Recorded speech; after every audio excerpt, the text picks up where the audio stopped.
Coconut use ಮಾಡ್ದೇನೆ chicken sir ಮಾಡೋದನ್ನ ಹೇಳ್ಕೊಡ್ತಾ ಇದ್ದೀನಿ. ತುಂಬಾನೇ ಟೇಸ್ಟಿಯಾಗಿ ನೀವು ಈ ಸಾರನ್ನ ಮಾಡ್ಕೊಳ್ಬಹುದು. ತುಂಬಾ ಸಿಂಪಲ್ ಆಗಿ ಚಿಕನ್ ಸಾರ್ ಇದು.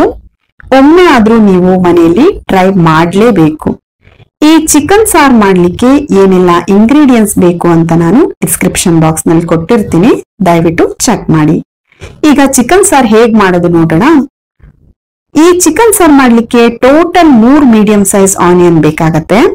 2 ಆನಿಯನ್ ನ ಕಟ್ ಮಾಡಿ ನಾವು ಖಾರ ರುಬ್ಲಿಕ್ಕೆ ಜೊತೆಲಿ ಹಾಕೊಳ್ಳಿಕ್ಕೆ ಅಂತ ಕಟ್ ಮಾಡ್ಕೊಳ್ತಾ ಇದ್ದೀನಿ.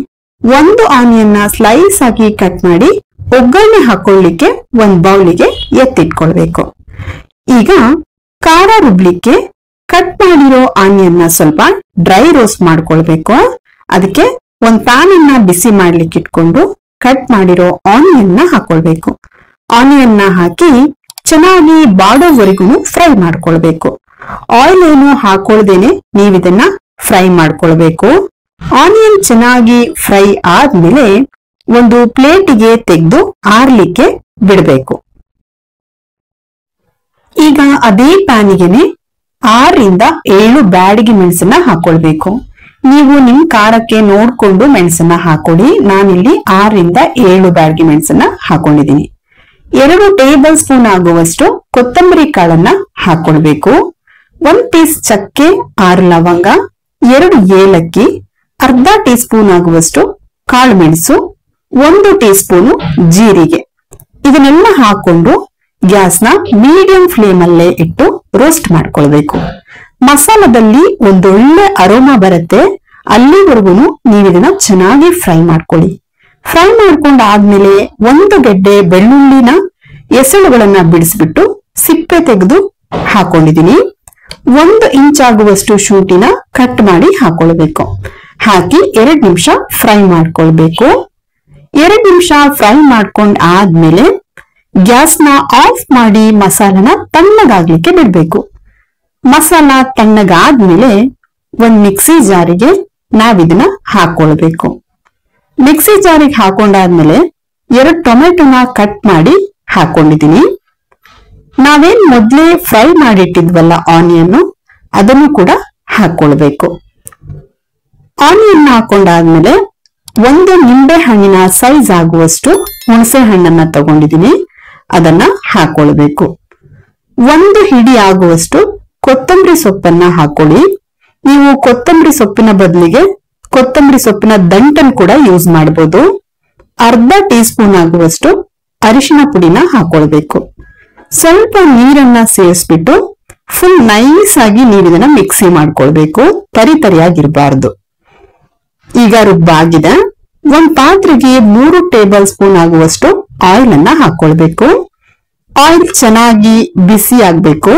ಚೆನ್ನಾಗಿ ಬಿಸಿ ಆದ್ಮೇಲೆ ನಾವು ಸ್ಲೈಸ್ ಆಗಿ ಕಟ್ ಮಾಡಿರೋ ಆನಿಯನ್ ನ ಹಾಕೊಳ್ಬೇಕು. ಆನಿಯನ್ ನ ಹಾಕಿ ಫ್ರೈ ಮಾಡ್ಕೊಳ್ಬೇಕು. ಗ್ಯಾಸ್ ಅನ್ನ ಹೈ ಫ್ಲೇಮ್ ಅಲ್ಲೇ ಇಟ್ಟು 2 ನಿಮಿಷ ಫ್ರೈ ಮಾಡ್ಕೊಳ್ಳಿ. ಆನಿಯನ್ ಫ್ರೈ ಆದ್ಮೇಲೆ ನಾನಿಲ್ಲಿ 1 ಕೆಜಿ ಆಗುವಷ್ಟು ಚಿಕನ್ ಅನ್ನ ತಗೊಂಡಿದೀನಿ. ಕ್ಲೀನ್ ಮಾಡಿ ಕಟ್ ಮಾಡಿ ಇಟ್ಕೊಂಡಿದೀನಿ. ಈಗ ಚಿಕನ್ ಅನ್ನ ಹಾಕೊಳ್ಬೇಕು. ಚಿಕನ್ ಅನ್ನ ಹಾಕಿ ಒಂದ್ಸಲ ಚೆನ್ನಾಗಿ ಮಿಕ್ಸ್ ಮಾಡ್ಕೊಳ್ಬೇಕು. ಒಂದ್ಸಲ ಚೆನ್ನಾಗಿ ಮಿಕ್ಸ್ ಮಾಡಿ ಆದ್ಮೇಲೆ ರುಚಿಗೆ ಎಷ್ಟು ಬೇಕೋ ನೋಡ್ಕೊಂಡು ಉಪ್ಪನ್ನ ಸೇರಿಸ್ಕೊಳ್ಬೇಕು. ಉಪ್ಪನ್ನ ಹಾಕೊಂಡಾದ್ಮೇಲೆ ಚೆನ್ನಾಗಿ ಚಿಕನ್ ಅನ್ನ ಮಿಕ್ಸ್ ಮಾಡ್ಕೊಳ್ಳಿ. ದಯವಿಟ್ಟು ನಮ್ಮ ಪೇಜ್ ಅನ್ನ ಫಾಲೋ ಮಾಡಿ, ಹಾಗೆ ಸಪೋರ್ಟ್ ಮಾಡಿ. ನಿಮ್ ಸಪೋರ್ಟ್ ನಮ್ಗೆ ತುಂಬಾನೇ ಮುಖ್ಯ. ಚಿಕನ್ ನ ಚೆನ್ನಾಗಿ ಮಿಕ್ಸ್ ಮಾಡ್ಕೊಂಡಾದ್ಮೇಲೆ ಲಿಡ್ ಅನ್ನ ಕ್ಲೋಸ್ ಮಾಡಿ ನೀರನ್ನ ಹಾಕೊಳ್ಳದೆ 10 ರಿಂದ 15 ನಿಮಿಷ ಮೀಡಿಯಂ ಫ್ಲೇಮ್ ಅಲ್ಲೇ ಇಟ್ಟು ಬೇಯಿಸ್ಕೊಳ್ಬೇಕು. ಆಯಿಲ್ ಅಲ್ಲೇ ಚಿಕನ್ ಬೇಯಬೇಕು. ಚಿಕನ್ ಅಲ್ಲೇ ನೀರ್ ಬಿಡತ್ತೆ. ಚಿಕನ್ ಅಲ್ಲಿ ಬಿಟ್ಟಿರೋ ನೀರು ಚೆನ್ನಾಗಿ ಡ್ರೈ ಆಗಿ ಆಯಿಲ್ ಬಿಡಬೇಕು. ಆಯಿಲ್ ಬಿಡೋ ಟೈಮಿಗೆ ನಾವು ರುಬ್ಬಿ ಇಟ್ಟಿರೋ ಮಸಾಲನ ಹಾಕೊಳ್ಬೇಕು. ಮಸಾಲನ ಹಾಕೊಂಡು ಮೊದಲು ನೀರೇನು ಸೇರಿಸ್ದೇನೆ 1 ನಿಮಿಷ ಚೆನ್ನಾಗಿ ಮಿಕ್ಸ್ ಮಾಡ್ಕೊಳ್ಳಿ. ಮಿಕ್ಸ್ ಮಾಡಿ ಫ್ರೈ ಮಾಡ್ಕೊಳ್ಬೇಕು. ಹೀಗೆ ಫ್ರೈ ಮಾಡ್ಕೊಳ್ಳೋದ್ರಿಂದ ಚಿಕನ್ಗೆ ಒಂದೊಳ್ಳೆ ಟೇಸ್ಟ್ ಬರುತ್ತೆ. 2 ನಿಮಿಷ ಫ್ರೈ ಮಾಡಿ ಆದ್ಮೇಲೆ ನಿಮ್ಗೆ ಸಾರು ಯಾವ ಹದದಲ್ಲಿ ಬೇಕು, ತೆಳು ಅಥವಾ ದಪ್ಪ, ಎಷ್ಟು ಅಳತೆಯ ನೀರ್ ಬೇಕಾಗುತ್ತೋ ಅಷ್ಟು ಹಾಕೊಳ್ಬೇಕು. ಚಿಕನ್ ಸಾರು ತುಂಬಾನೇ ತೆಳು ಕೂಡ ಆಗ್ಬಾರ್ದು, ಸ್ವಲ್ಪ ತಿಕ್ಕಾಗೆ ಇರ್ಲಿ.